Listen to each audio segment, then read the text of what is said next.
Thanks, Sarah. Now in Quincy news, the city of Quincy is considering alternate air service providers out of Quincy Regional Airport. KHQA's Ben Schmidt is working for you to find out how this issue might be resolved for travelers. Ben? Quincy is growing tired of its air service provider, Southern Airways Express. We've had a lot of frustrations.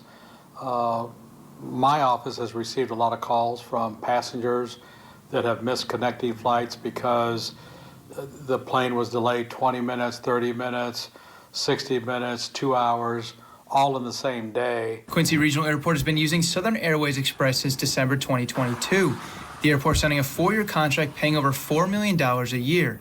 Since then, Mayor Trope says the reliability of the air service has gone down as cancellation and delays go up. They had excuses for them, but the excuses are not helpful at this point. According to Mayor Trope, Quincy Regional Airport has typically flown just upwards of 10,000 passengers per year, but in 2024 that number will drop to around 4,000. As a result, Trope has sent multiple letters to Southern Airways Express outlining the city's concerns and wants to see changes soon. We've been fighting this for over a year. The time we're talking about needs to be in terms of days or weeks, not in terms of months.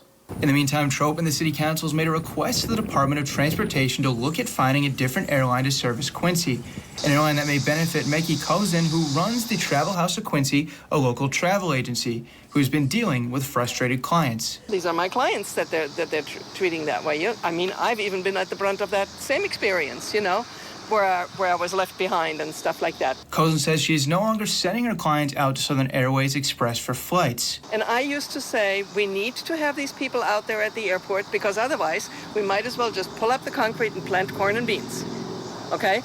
And I didn't want to go there, but I think I'm close to being there. If the city does land on with an alternate provider, Cousin wants them to be smart about it. If we're going to switch providers, we've been there before, but if we're going to switch providers, there have to be some conversations had beforehand and that say this is not going to happen. I've reached out to Southern Airways Express this morning trying to get their side of the story regarding the service delays and cancellations, but I've not heard back. Working for you, I'm Ben Schmidt.